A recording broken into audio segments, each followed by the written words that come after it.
Before New York, before London, there was a city in North America larger than Paris, built not by Europeans, but by an advanced indigenous civilization, a city of pyramids, astronomy, religion, and power. And then, it disappeared. This is the forgotten world of Cahokia, America's lost city. In the heart of North America, along the fertile floodplains of the Mississippi River near modern-day St. Louis, something extraordinary was taking shape. Around the year 1050 AD, what was once a collection of small, scattered villages underwent a dramatic and rapid transformation. This was the Big Bang of Cahokia. In just a few generations, it exploded into a sprawling metropolis, becoming the first and largest pre-Columbian city north of Mexico. At its zenith, Cahokia was a vibrant urban center, home to an estimated 20,000 people, with thousands more living in surrounding farming communities that supplied the city.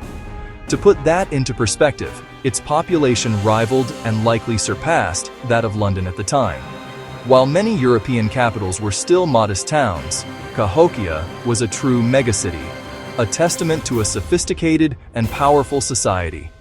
The most striking features of this landscape were the more than 120 massive earthen pyramids, known as mounds. These were not simple hills. They were monumental architectural feats, built by hand, one basket load of earth at a time. The grandest of them all, Monk's Mound, is a four-terraced behemoth that dominates the central plaza. Standing 100 feet tall and covering over 14 acres at its base, it is larger than the Great Pyramid of Giza in footprint and taller than Egypt's older Pyramid of Djoser.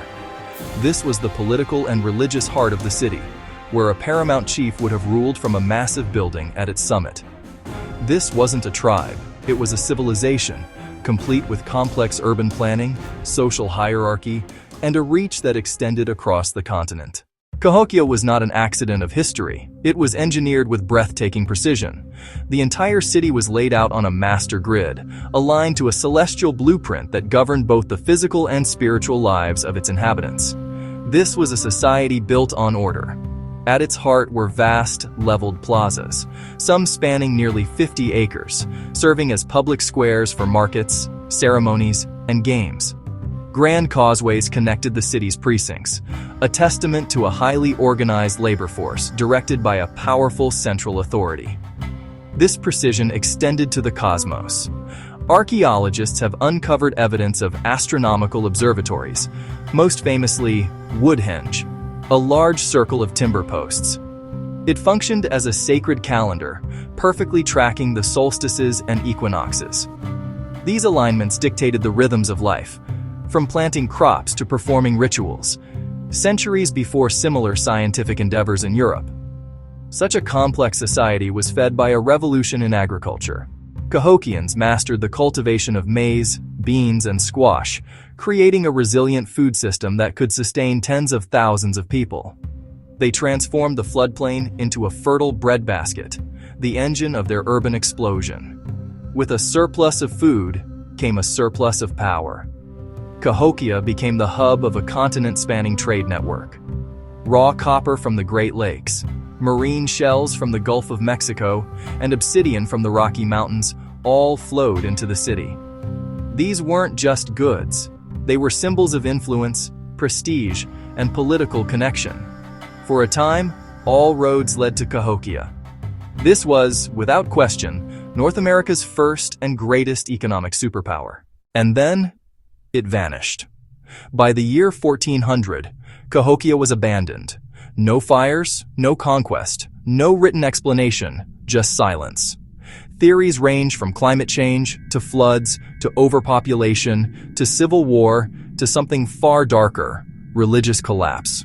A civilization that once ruled the Mississippi simply walked away. When European settlers first encountered the monumental earthworks of the Mississippi Valley, they were confronted with a civilization that defied their preconceptions.